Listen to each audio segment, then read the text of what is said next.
Keldon Johnson has been playing great of late. Does that keep him on board during the rebuild?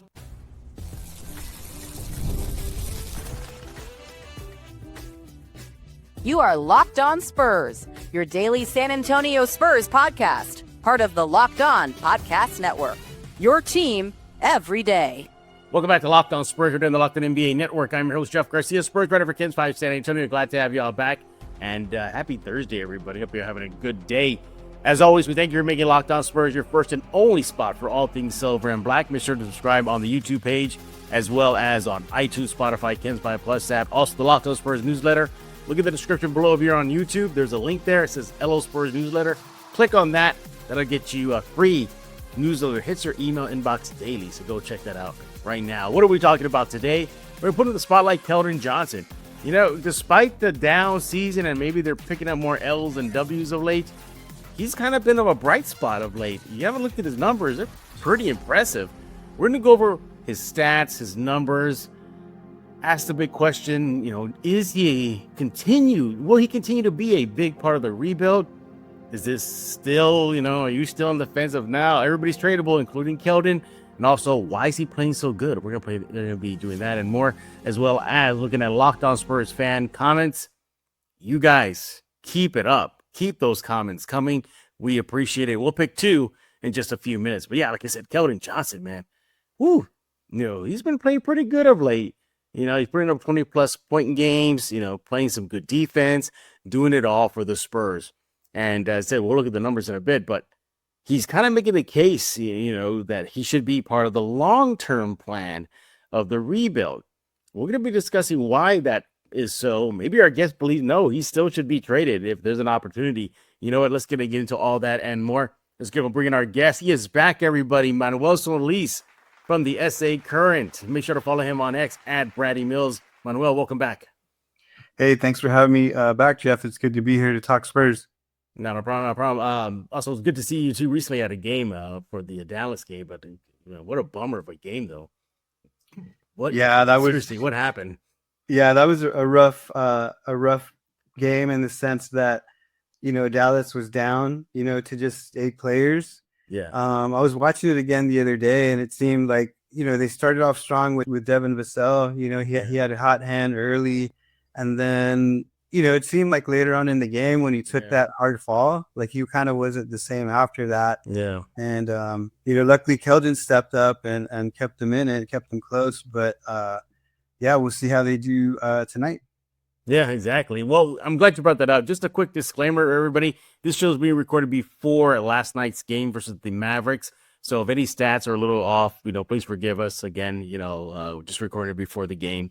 But nevertheless, it still doesn't take away from how well Keldon Johnson is playing. And that's why you're here.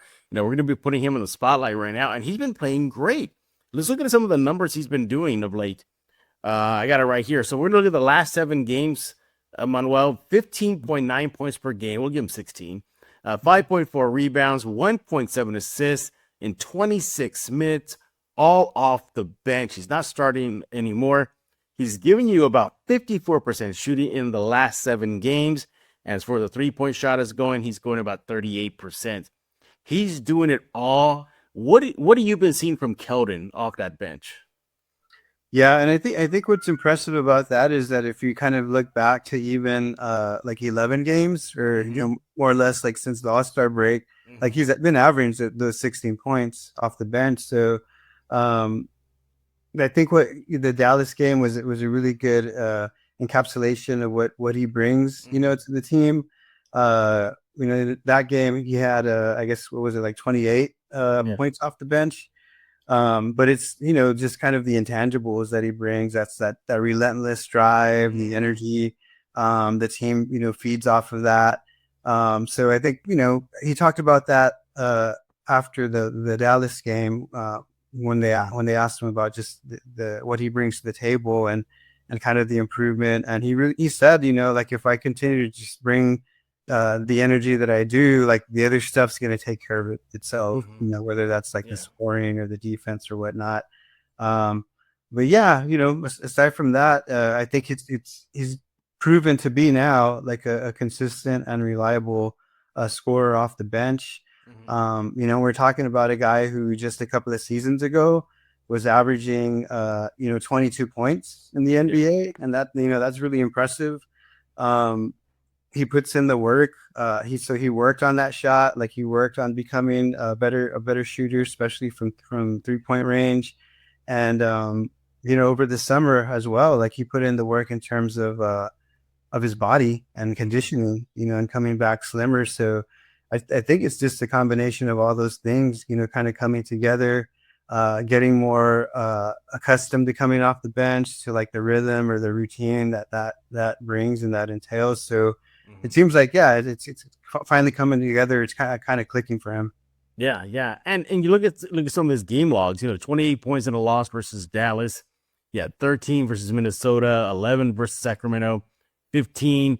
Recently had a 22-point outing versus Houston, then a 28-point outing out in Austin versus Detroit. So he's been very, very consistent. And what I've been seeing out of him is the shooting percentage. 62% shooting versus Dallas of late in that first game this past week. Then he shot 60% versus Minnesota, 43% versus Brooklyn, 60% for OKC. And he's doing it where he gets done, and that is in the paint or near the rim. But I think he understands he's not going to be Steph Curry out there. He's not going to be that, but he knows when to take his shots. He knows when to attack. And, there's a kind of I guess I agree with this to a certain degree, that we've already seen his ceiling. Like, this is going to be Keldon, for pretty much the rest of his career, whether this is San Antonio or not. But if this is what you're getting off the bench, he's going to prove to be a solid six-man if he stays on the rebuild long term. What do you think? Yeah, I think that the main thing that stands out, like you're saying, is the efficiency, on that shooting. And again, like that's like a testament to the work that he's put in on that. In terms of just the long term and his place, we always talk about him being the longest tenured Spur, at 6 seasons. And I just think for a franchise that kind of values continuity, he's one of the guys that you want to have around, especially because of his leadership role in the locker room. So I think that's important. I think it's those intangibles that kind of kept him. If you look back to the when he was on the Olympic team in 2021, I know he didn't really play, but there was a reason brought him along, and I think some of those same intangibles are probably going to be why he would want to keep him around. It's interesting that you say that about the regression and the scoring, because throughout his career he was really improving his scoring every season. I think basically what happened was that move to the bench kind of I don't want to say derailed that, but just kind of was a step back and a readjustment for him. So I think he could be a consistent scorer for someone else, but I think he can be like kind of what he's developing to now, a consistent scorer for us, like coming off the bench. And that's something that you need if you're going to be a playoff team. You got to have that solid bench. And luckily, I think that's been one of the other bright spots for the Spurs this season has been just the play of the bench as well overall. Yeah. The Spurs do have one of the strongest benches in the NBA, and Keldon is pretty much one of the head of the Snakes, leading that charge off that bench. He and, as of now, Steph Castle. So quick, some more numbers before we take our first break here, though. He knows where his game is, right? So you look at break down his numbers. His average shooting distance is about 11 feet from the rim. So that'd be pretty close in, And what I like about it, he can create his own shot. He shoots about, unassisted, that is, 28% shooting, okay? But assisted, so he's one of the guys the Spurs can go to when they're facilitating. Assisted shots, he's about 72%. So he's very reliable, in the system. They pass the ball to him more likely than not. He's going to get the score. And of course, if you look at his shot chart, I'm looking at it right now. Heavy green around the paint, around the rim. That's who he is. But overall, Keldon's been playing great of late. Solid six-man off the bench. When we get back, though, we're going to ask the big question: is he part of the rebuild for the long term? Is he still considered tradable, even though he's having a good, end stretch run of the season? More of that right here on Locked On Spurs with Manuel Solis of the SA Current. Make sure to follow him on X at Brady Mills.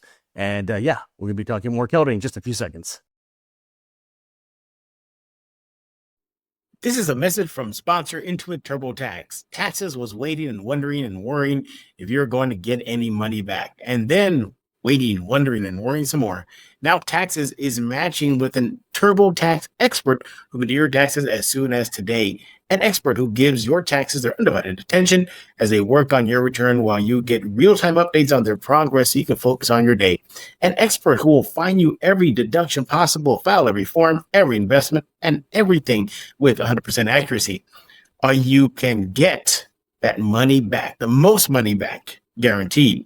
No waiting, no wondering, no worries. Now, this is Taxes. Get an expert now at TurboTax.com.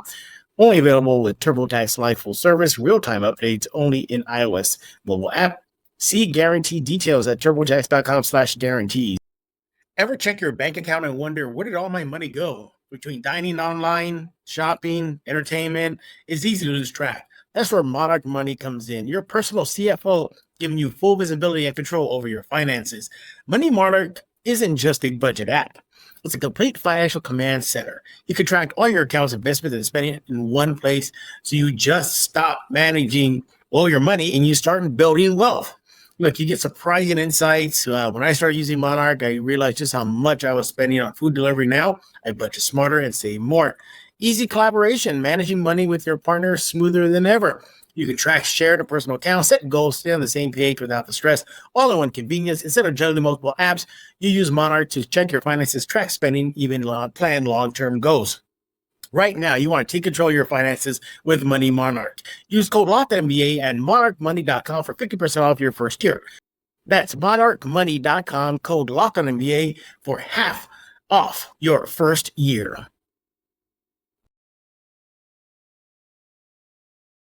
Hey, this is Chris Sabat, and you're listening to Locked On Spurs with Jeff Garcia. We're back right here on Locked On Spurs with S.A. Curry's very own Manuel Solis. Make sure to follow him on X at Brady Mills, and we're talking about Keldon Johnson, put him in the spotlight, and more. Now, Manuel, the first segment, we kind of went over some of the numbers, assisted, unassisted shots, what he's been doing over a certain stretch of games. And all so far, so good. Now, Manuel, you look at the Spurs rebuild, and many believe the Spurs have a solid core, and that is Wemby, Castle, and Fox. Great core, 100% agree with that, move forward with that. But should we lump in Keldon Johnson in, not necessarily because that's your starting core, but because if you're rebuilding a team, you got to have a solid six-man. He could be the six-man of the rebuild. Think about it like that, everybody. Not just Manuel, everybody. Has he solidified the role as the sixth man of the rebuild? Manuel, what do you think? Should he be part of this rebuild long term?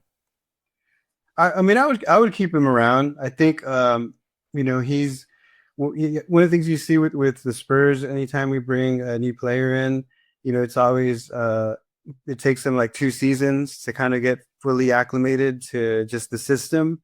And you're talking about somebody who's been in the system for 6 seasons now. He's very, very familiar with everything, very comfortable with his role as well. I think that's one of the changes that we've seen this season. I think him kind of getting a little bit more adjusted to coming off that bench and figuring out how to make his impact in off the bench. So I don't think there's no one outside of the 3 that you mentioned who are untouchable, but I would keep Keldon around. I think it's worth it just because also the we talked about the intangibles that he brings to the table, whether it's the drive, the hustle, those elements, the rebounding. That recent Dallas game was a good example where he was just all over the place, throwing his body everywhere. So that's I guess another aspect that he does bring in addition to that scoring off the bench is that role of a leader, locker room leader, having that presence. So to me, we combined all those things. I would definitely stick with him.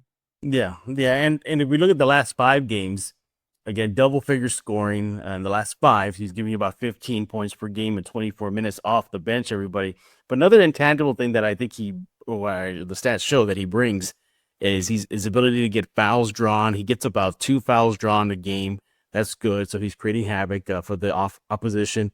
Also, too, his assist turnover ratio is pretty good at 1.1. Really, really good. Values the ball. Minimal turnovers, gives you only about 1, maybe 2 a game. But and again, in the last 5 games, so we're looking at what he's been doing of late, everybody. And again, all off the bench. Personally, I think he's made the case not only just throughout his Spurs career, but this season, the way he's finishing out the stretch run, that he deserves to be part of a long-term plan. But Manuel, I got to throw it out there. I think he's still flippable. I think if the right deal comes around, and if it's a marquee player, another all-star you can bring to San Antonio, whether it be a quality big man, which they definitely need, and if the other team wants Keldon, I think you have to do that. If it's going to be another big that can spell Wemby and get some pressure off him, and he's a young guy, young big man, you go for it. Just an idea, just an example. If Cleveland gets crazy, if Cleveland got crazy and said, we want to deal Evan Mobley, or something crazy like that, but they want Keldon, you do that. So I think he's made the case to stick around the rebuild for a long, short, medium term, but if the right deal comes along, you still trade him. I think he hasn't got him outside the box of untradeable or even got close to it. So unfortunately, I think if the right deal comes around, Manuel, I think, you may have to put Keldon in there if it's going to bolster the Spurs and their needs. Yeah, I mean, it seems like he's a player that would be attractive to other franchises, like even in that role that we're talking about off the bench. But I mean, I could see him starting for some teams. Again, we're talking about a guy who was scoring in 22 points 2 seasons ago, so he can put it in the basket. Like you were talking about earlier, he's really good at, he can create his own offense, so he doesn't have to rely on others. And that's kind of, the Spurs don't have a lot of players that you can really say that about, can do that like on a consistent basis.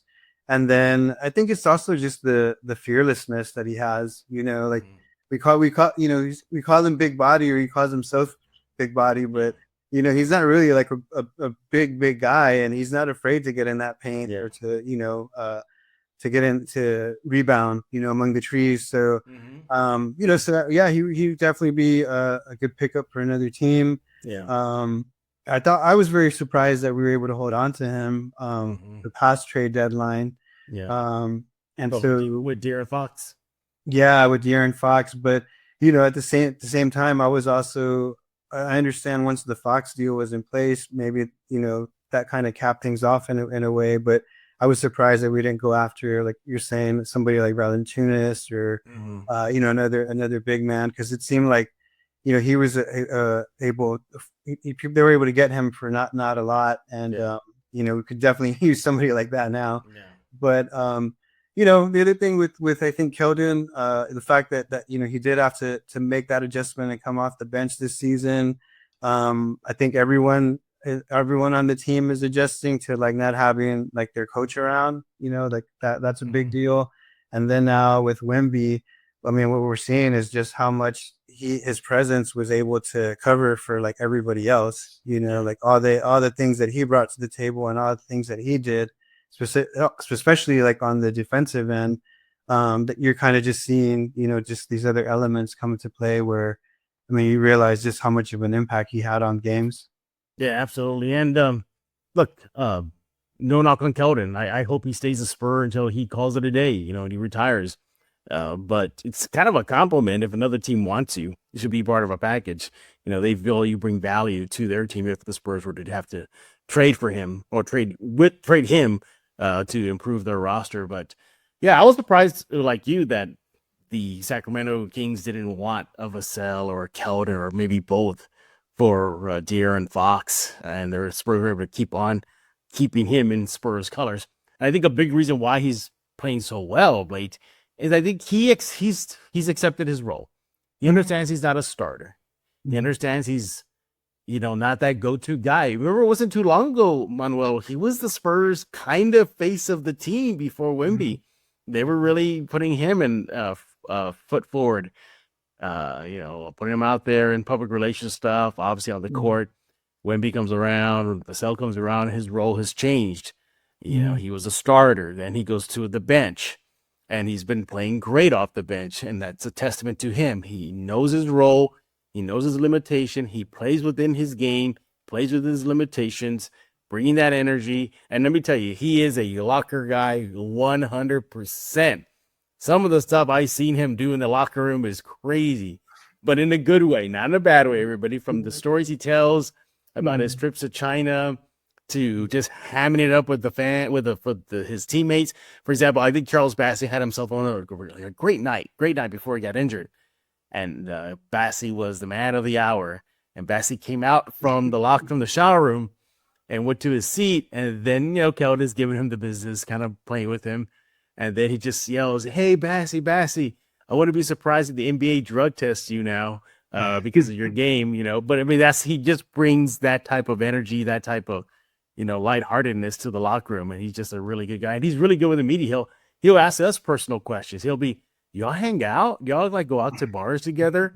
He tells everybody about his boot collection and his how many boots he has. He says he has a boot wall. He has so many cowboy boots. They were just on his wall now.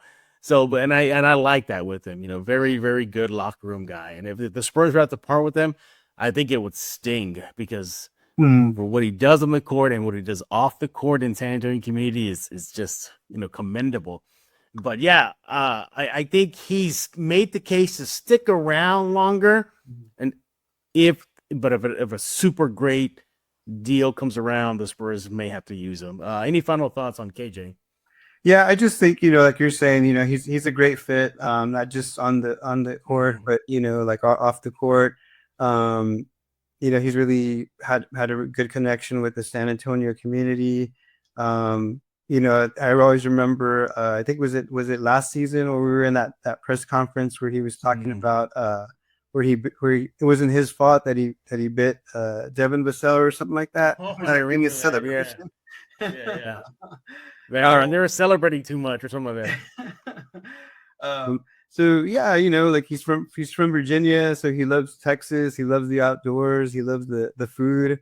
And then he's a Wildcat like Garen Fox, so that's another reason. If you want to keep Fox happy, why not keep a Wildcat around? Yeah. And we'll see how it plays out. Depending on what happens with Fox, and his finger and his injury, this could be a great opportunity for Keldon to continue showcasing what he has. And I know Stephon Castle has also been playing really great too off the bench as well. So it could just be an opportunity for these guys to continue to improve their games for sure. That's a great point you brought up. If Fox does shut it down, then maybe, I think I go to be Castle who'll likely get the starting job.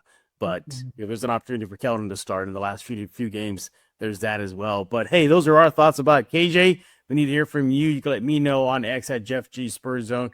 Let Manuel know on X as well at Brady Mills. By the way, in case you're wondering, that's a play on Patty Mills if you haven't figured it out yet. So that's what it is. But not born by Manuel. I think when you're a kid, right? Thought of that. Yeah, my son, he's the original Brady Mills. See, there you go. Brady Mills, right. Now a member of the Utah Jazz, right? Yeah. Hey, he's still waving the towel now. He's waving the towel for them. So there's that. All right, when we get back, we're going to be looking at some fan comments. Yes, Locked On Spurs YouTube page is blowing up. You guys are leaving a lot of fan comments. Let's take a look at a few of those in just a few seconds. When the game tips off, the NBA action is just getting started, and there's no better place to get in on that than with FanDuel, America's #1 sports book. With FanDuel, you can place live bets throughout the game. So even if you miss the opening tip-off or want to bet on a fourth quarter comeback, you can stay in the action. And if you're looking for a bigger payout, you can even combine your live bets into the same game parlay. I love using FanDuel's live betting feature because it keeps every moment of the game exciting. Whether I'm backing my team for a late game rally or picking a player to hit a clutch three, I never feel like I miss a chance. Plus, with the app, it's easy to use. When you win, you get paid instantly. Right now, new FanDuel customers can get $150 in bonus bets if your first $5 bet wins.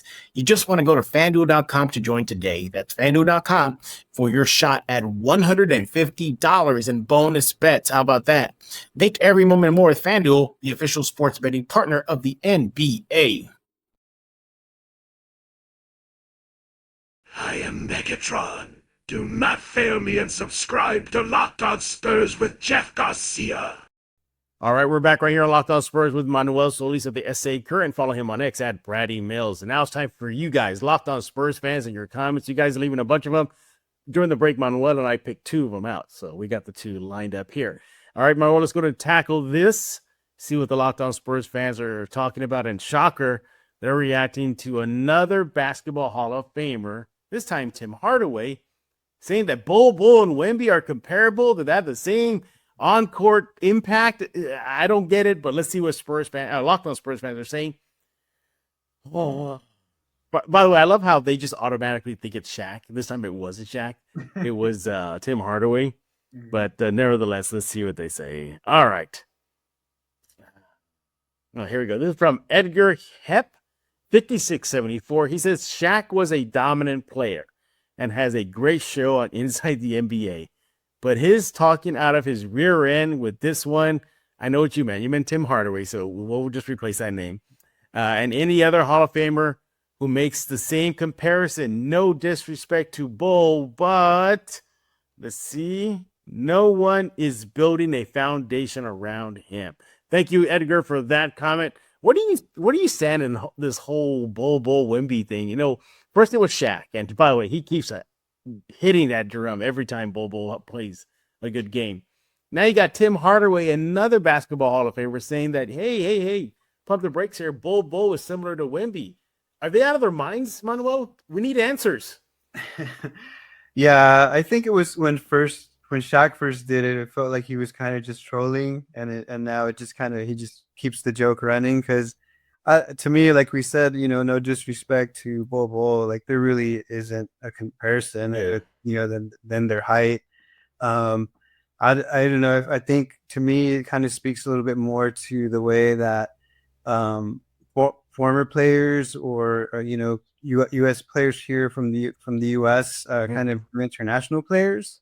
It seems like I really feel like Giannis, Jokic, even Shea should be bigger names, but none of those 3 players were born in this country, and so they don't get, I guess, as much. I don't want to say attention, but it just seems like it leaves them susceptible to criticism from not just talking heads, but former players as well.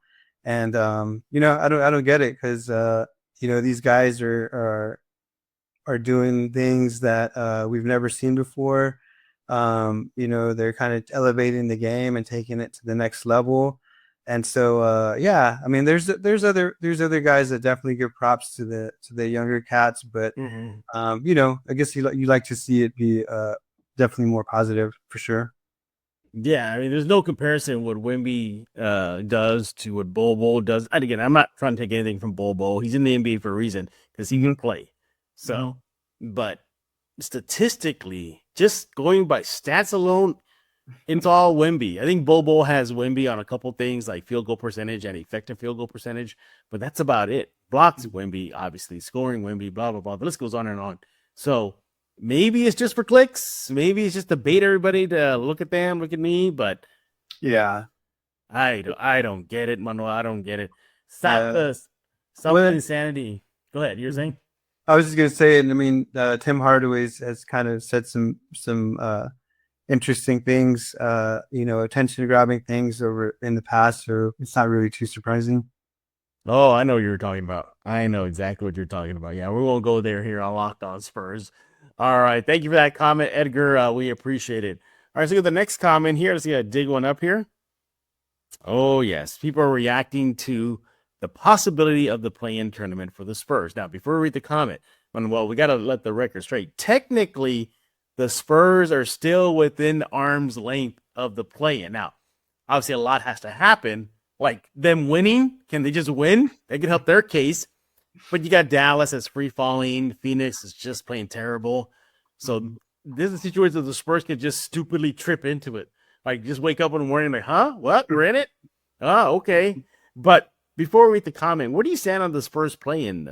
Should they do it? Should that be a goal or just call it a day on the season already? Yeah, I mean, I guess it's probably going to depend on what happens with De'Aaron Fox and his injury. I know they kind of circled that upcoming game in Los Angeles as a date to potentially even have surgery on that pinky on his shooting hand. So I think it's going to that's going to have a big effect on whether they make that run or not. But I mean, at the same time, I mean, the team is like 2 of 8 in the last 10 games. I think the only other team that has that same record in the last 10 games is the Utah Jazz. Yeah. So, it just seems like it's going to be a steep climb to get the wins that they're going to need to do that. Because I think right now they're probably about 7 wins back. We have about 19 games left in the season, and so I think it's going to be kind of tight. And then you also start looking at where are you in terms of the draft. And I mean, right now, I think we're saying that at the best they would have maybe the 8th pick as of right now. So, not counting like, what happens with the lottery. But I mean, if they're really wanting to get those odds up a little bit, I mean, I could see, getting that surgery on Fox's hand so he's ready for next season, and then shutting it down. And actually, at the last game, I did run into some Spurs staff, and was talking about just kind of optimism for Pop, for everybody to get healthy, whether that's Pop or Wemby or or anybody else. And it was kind of, got the feeling that eyes are already looking towards next season for sure. Yeah, I don't blame you or blame them. Even on Media Row, I think that was the sentiment. You and I were there recently, and a lot of media people were already like, are we there yet? We done? Because there's not much to really be excited for. Again, yes, mathematically, Manuel and I know the Spurs are still mathematically in it, but the chances of them happening, again, so many things have to fall into place. All right, so let's go see what Spurs fans are talking about this. So this is from T Gods. Now, he's reacting to a recent episode we did here at Locked On Spurs about the play-in and the Spurs' chances. He says, if last night's L against the 8-man Mavs team, now he's talking about Monday's game, is still not clear to everyone yet, FYI, Spurs are tanking. So he thinks the Spurs are tanking, that this play-in thing ain't going to happen. And there's the thing with the tanking, too, Manuel. I think they've won, like, too much, quote-unquote, to really vault into like the top 5, top 3 lottery odds.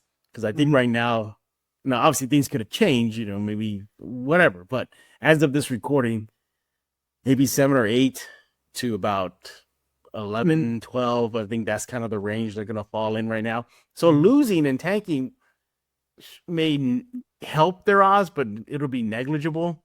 But nevertheless, what do you think about that? Yeah, it's kind of difficult because in the Western Conference, only New Orleans and Utah kind of have worse records than the Spurs right now. But on the Eastern Conference, there's like 5 teams that have worse records than San Antonio. So it's not like you're saying, like the odds are like heavy on their favor to get that in that top 3 spot. But I guess, people are saying this is a really deep draft. If we have, more than one pick, you have more than one chance to, maybe land on an impact player. And so, why not? Especially, again, if you shut down Fox, I think that really we're not sure what's going on with Charles Bassey right now. Yeah. So that front court is pretty thin right now. Yeah. It's interesting that Sohan's been asked to kind of like fill in the gap there. Yeah. But I mean, I feel like you're kind of asking a lot for him to do that for the 19 more games, and he's already has a calf injury as well. So why not? If there's doesn't seem like that playoff or that play-in is reachable, I would definitely try to improve those odds. Yeah, yeah, and the team is very small right now. So if a big team comes into town, likely they're going to lose. So there's some more L's for those people that are keeping on a lottery odds watch right now. Biombo is like their starting 5, and he's a big dude, but not in height. So there's that as well. But nevertheless, look, I get it, Spurs fans. I see the argument for them tanking. I see the argument for them no go for the play-in, do it, confidence, castle, blah blah blah. But ultimately, I think it'll come down to this. I think they miss out on the play-in, maybe about a few games. Their lottery odds stick to around that 7, 9, 11, 13 range, around there, and that in between. And that's it. I think that's how the season's going to end. So, yay, Spurs full season. Yeah, well, I think coming into the season, some folks were looking at, hey, we won 22 games. Like, Chris Paul usually improves his teams by like 8 or 9 games, and it seems like that's kind of what they're on track for. I mean, we didn't know we didn't know Wemby was gonna go down, and Pop wasn't gonna be around, but I mean, it seems like they're gonna arrive at a spot that a lot of us thought they were gonna arrive at. We just didn't know that this is the way it was gonna happen for sure. Yeah. It makes you wonder, if Wemby didn't get hurt, could they be challenging for a play-in spot? Not this. The window's a little open right now, but we'll see. Hopefully, the Spurs can ride the ship next season. God, I can't believe we're talking about next season. This season hasn't even finished yet, but that's how bad it's been in San Antonio. Too many L's, and losing Wemby and Pop doesn't help this season. All right, those are our thoughts. By the way, thank y'all for leaving comments at the Locked On Spurs YouTube page. Keep them coming. But we're done talking. We want to hear from you. What do you think about KJ and his performance of late? Is he kind of making his mark that, he should be part of this rebuild long-term? And also, what do you think about the Bol Bol Wemby comparison? Are the Spurs tanking? We got to hear it all. You can let me know on X at Jeff G Spurs Zone. You can let Manuel know on X as well at Brady Mills. And he is with SA Current. Manuel, tell us what's going on in your neck of the woods. Aside from the work that I'm doing with the Current, these game previews and a little bit of game coverage, I'm working on a film series called Latina Spring. So for Women's History Month, we're celebrating with films by Latina and Indigenous women directors. So that's going on at UNAM San Antonio, which is in Hemisphere Park. These are free screenings we're doing next Tuesday, and then closing it out with the programmer short films the Tuesday after that. So I believe that's the 18th and the 25th. If you want any more info on that, you can visit us at Montevideo 210. That's the organization that I have that provides screenings for underserved communities here in San Antonio. So give us a look. And if you're on Instagram and you want to give us a follow, it's the same, Montevideo 210 as well. Make sure you do that right now. By the way, I've been a part of the Montevideo Manuel's short film festival. I did the science fiction. Shocker, everybody. I did the science fiction one. But he puts on a great show. He and his staff, Montevideo, they all do a good job. But again, you want more information, I think the best way to do it is just go to his Twitter or X page, I should say, at Brady Mills. I think all the links are there. You can see everything that he's promoting and doing there. And make sure to do that right now. Of course, go to montevideo.com as well. Manuel, thanks again for stopping by here on Locked On Spurs. And we appreciate you taking time to talk all things silver and black. And I just want to dispel a rumor real fast. Is it true that you once took down Wemby 1-on-1, beat him 7-0 in Game of 7? I was at the old practice facility. I knew it. All right. Again, he is Manuel Solis. Follow him on X at Brady Mills. And we'll be back tomorrow talking all things silver and black as the Spurs season continues. And subscribe to Locked On Spurs wherever you get your favorite podcasts, iTunes, Spotify, Cans 5 Plus app, YouTube. You know where to go. Locked On Spurs newsletter. See the description below on YouTube. It says LO Spurs newsletter, and then there's a big link. Click that link. Get it. It's free. Hits your email inbox every single day. So for Manuel, Solis, I am Jeff Garcia. We're going to put a lock in this episode of Locked On Spurs.